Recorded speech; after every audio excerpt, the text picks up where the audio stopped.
안녕하세요. 저는 46살 여자입니다. 어렸을 적 우리는 제법 넉넉하게 사는 중산층 집안이었습니다.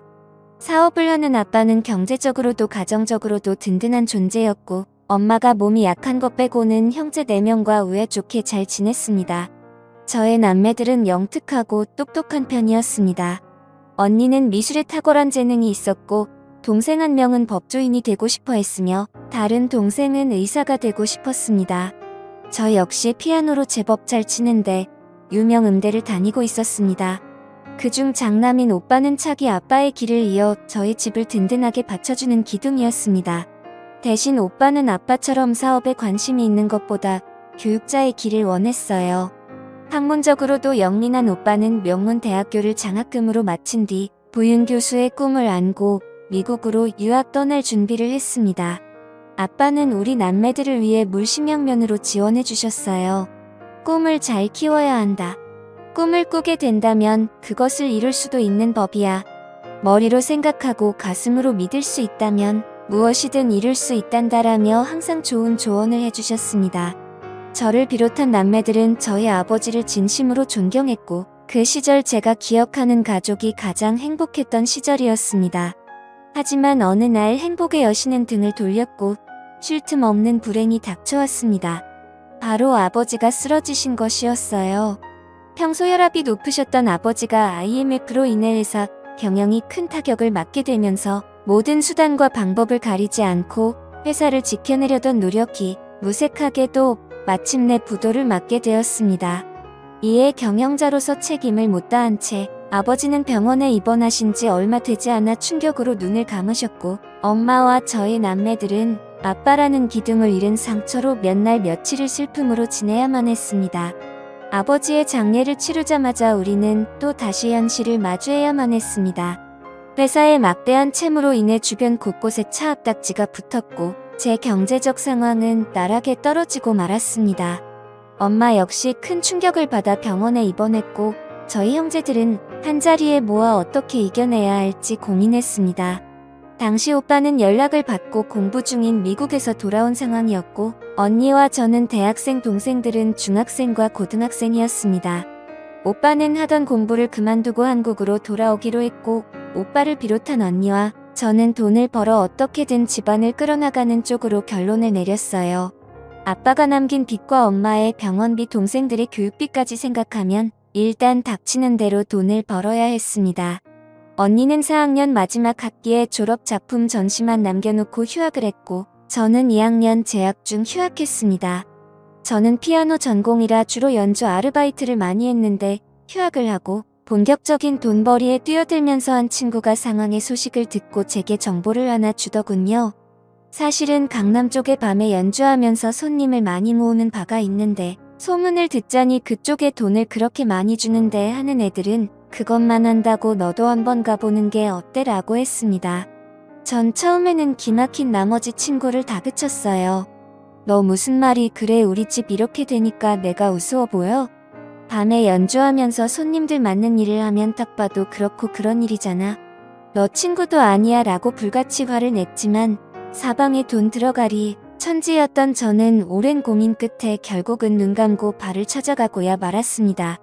그때 그 발을 찾아갔던 게 제 인생을 송두리째 바꿔버릴 줄은 생각도 못했네요. 나이든 사장과 화장을 짓게 한 실장이라는 여자가 저보고 면접을 보더군요. 학교가 괜찮으니 연주 솜씨는 굳이 안 봐도 되겠고 얼굴이랑 몸매도 뭐 그 정도면 준수하고 우리 단골 손님들이 좋아하겠네요. 우리 반은 다른 곳이랑 다르게 수준 높고 점잖은 분들만 오셔서 크게 문제될 건 없을 거예요. 손님들 관리만 신경 쓰면 팁도 두둑하게 챙겨받아 꽤 짭짤하게 벌어갈 테니까 열심히 잘해봐요 라고 얘기를 하니 벌써부터 심장이 두근두근 거리더군요.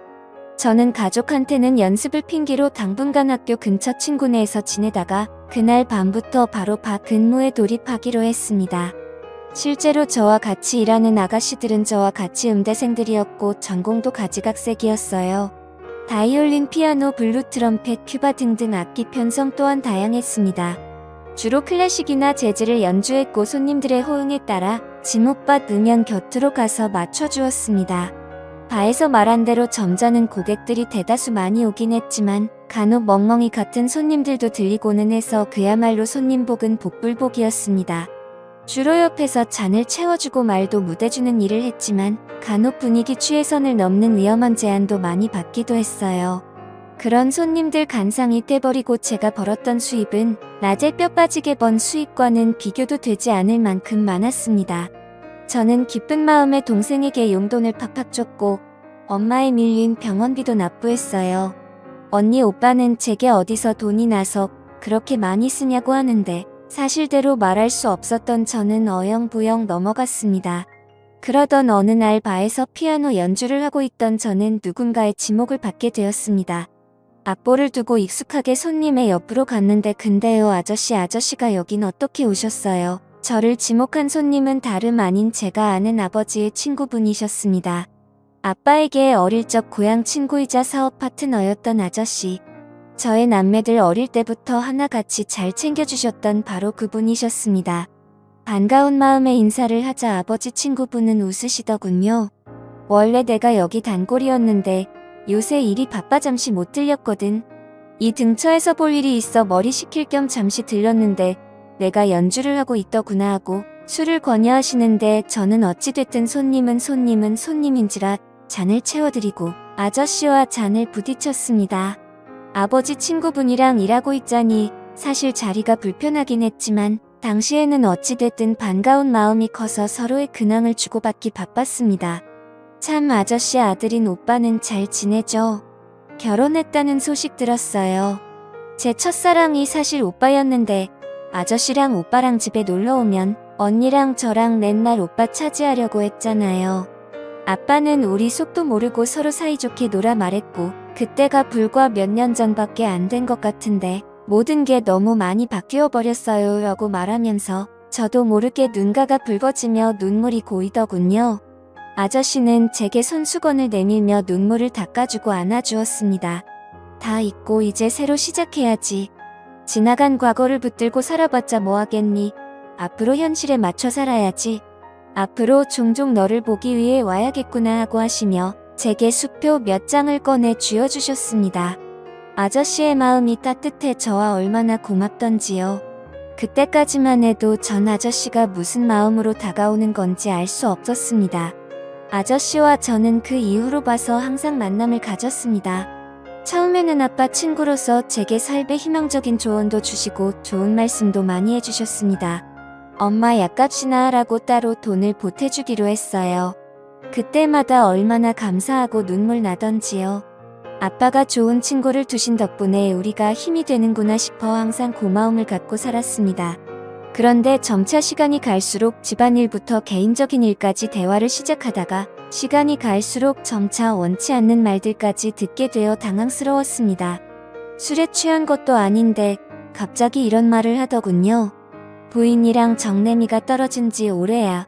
몇 번이나 아들 생각해서 계속 붙잡아 살아줬는데 영 재미가 없어. 아들도 장가 보내겠다. 나도 이제 내 청춘 좀 찾고 싶은데 요새 내가 어느 여자와 사랑에 좀 빠졌거든요 라고 얘기하면서 절 보고 제 손을 잡는데 저는 순간 온몸에 소름이 돋아 어색하게 웃으며 손을 빼내었습니다. 그래서 제 손을 다시 잡는 아저씨가 말했습니다. 너 나랑 만나볼래? 너 돈 필요하다며 이런 데서 일하지 말고 차라리 나랑 연애하면 내가 여기서 일하는 월급보다 더 많이 줄게. 여기저기 남자들과 얽힌 것보다 차라리 나랑만 있는 게 깨끗하지. 네 아버지 우정 생각해서 좀 나이 먹으면 나중에 내가 너 시집도 보내줄게라고 하며 얘기했고 저는 도저히 못 참겠다 싶어 그 사람 얼굴에 잔을 부어버리고 자리를 박차고 나왔습니다. 울면서 집으로 막 달려갔는데 처음으로 제가 하고 있는 일이 부끄러웠다고 느껴지더군요. 돈을 벌기 위해서라면 무슨 짓이든 하려 했는데 저로 인해 결국 아버지의 명예까지 더럽히게 된 것 같아 죄스러웠습니다. 그 길로 바로 집에 돌아와서 얼마나 울었는지 모릅니다. 언니와 동생들이 간만에 만난 제 태도가 당황스러웠는지 방문을 두드리며 걱정했지만 어떠한 말도 할 수 없었던 저는 분에 사무쳐서 울기만 했네요. 저는 충격이 심해 발을 그만두었고 다시 평범한 일자리를 구했지만 쉽게 돈 버는 맛을 봐버린지라 성에 차질 않았습니다. 제 수입이 크게 줄어들자 집안은 다시 휘청거렸고 그 와중에 엄마의 심장병이 도저 쓰러져 급히 수술이 잡혔습니다. 생활비와 빚만으로 허덕이고 있는 신세에 엄마의 큰 금액의 수술비까지 감당할 수가 없겠더군요. 그렇다고 엄마 수술을 미룰 수도 없는 상황이었고요.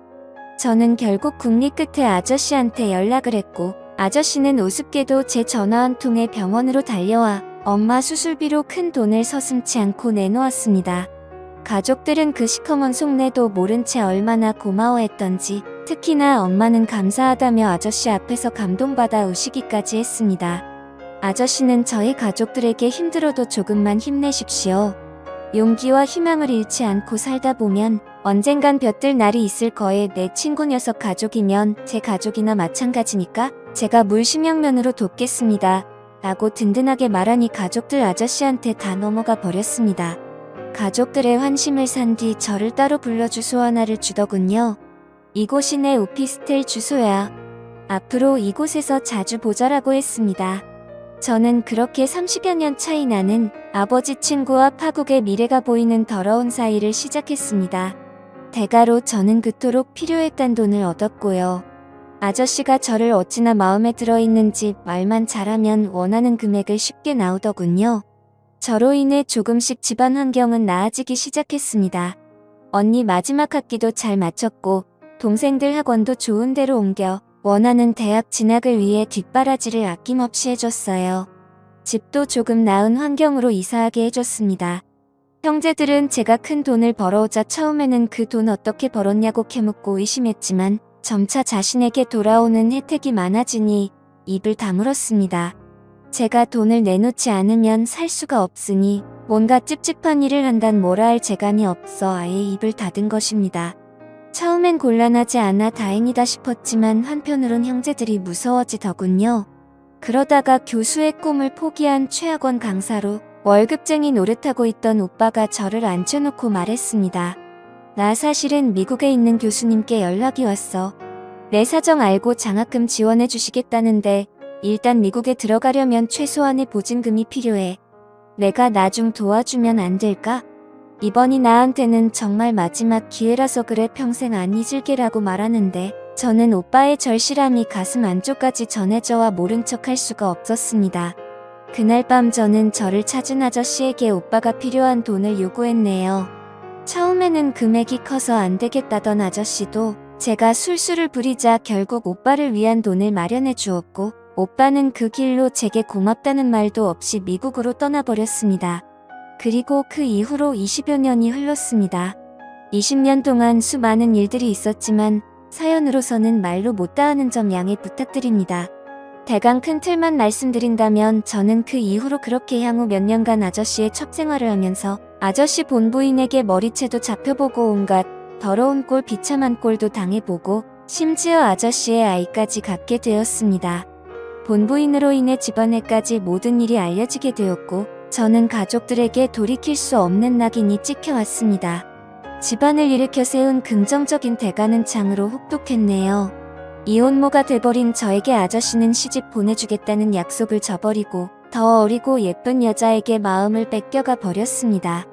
아이까지 낳고 첩생활하면서 받은 돈이 상당히 있음에도 불구하고 제 수중에 가진 재산은 얼마 되지 않았어요. 허나 정작 제 도움받은 형제들은 다 잘되어 떵떵거리며 잘 살게 되었습니다. 오빠는 돌아와서 그토록 바랬던 정교수가 되었고 집안 좋은 여자와 결혼을 했습니다. 모든 형제들이 오빠의 결혼을 축하했지만 저는 초대받지 못했습니다. 해냐 제가 알까봐 다들 쉬쉬했고 그건 다른 형제들의 일도 마찬가지였어요. 언니는 미대를 졸업해서 외국 사람과 결혼하고 한국을 떠났고 동생 한 명은 5급 행시에 합격해 공무원이 되었으며 다른 한 명은 의사가 되었습니다. 언니 시집갈 당시 모자르다는 혼수 자금 보태고 온갖 더러운 일 다 해가며 동생들 편하게 공부하게 등록금 다 대주고 공부 뒷바라지 해줬는데도 제 잘나서 얻은 권리인 줄 알더이다. 그들이 받은 돈 안에 숨겨져 있던 제 처절한 피눈물과 안을 철저하게 외면했습니다. 그나마 엄마 연락을 가끔 있는데 엄마도 다르지 않더군요. 누구 덕분에 엄마가 건강하게 지금껏 자식들 덕보면서 사시는 걸 아시는지 모르시는지 그날은 오빠 결혼식을 뒤늦게 알고서 섭섭함 왜 내게 청첩장을 보내지 않았냐고 말한 때였어요. 엄마가 제 가슴에 대못을 박는 말을 쏟아내시더군요. 저도 한때 반짝반짝 빛났을 때가 있었습니다. 피아노 연주로 콩쿠르에서 상도 받고 목표했던 대학에 입학해 풍부한 재능으로 장래가 충망되는 피아니스트였습니다. 저도 여느 가족들처럼 평범하게 원하는 꿈 찾아가 이뤄서 사랑하는 남자 만나 연애도 해보고 결혼도 해보고 그 사이에서 아이도 낳아 남들 못지않은 화목한 가정 꾸려가며 살고 싶었어요. 그렇지만 가족을 위해 모든 걸 다 희생했는데 그들은 단말 다 빼먹은 제 몸뚱아리가 쓸모 없어졌다고 이제와 그림자로 살려만 하는지 모르겠습니다. 창피하고 부끄러워하고 수치스러워하는 존재 크게 제 이름이 되어버린 지금의 현실을 제가 어떻게 이겨나가야 할지 모르겠네요. 게다가 제일 마음 아픈 건 지금은 저와 같이 살고 있지 않는 내 아들 대가로 그 아이를 얻은 건 엄마로서 행복이자 존재로서 불행이었습니다. 만약 제게 젊은 시절이 다시 온다면 아름다운 신의 선물 같은 싱그러운 날이 온다면 전 절대 저를 위해서만 살아갈 것입니다. 가족들이 잘 살게 된 것은 매우 기쁘고 좋은 일이지만 만일 가족들을 위해 인생을 낭비하지 않았다면 아마 부모 형제하고 등지지 않고 지금처럼 씁쓸한 결과를 맞이하지 않았을 거라 생각이 듭니다. 감사합니다.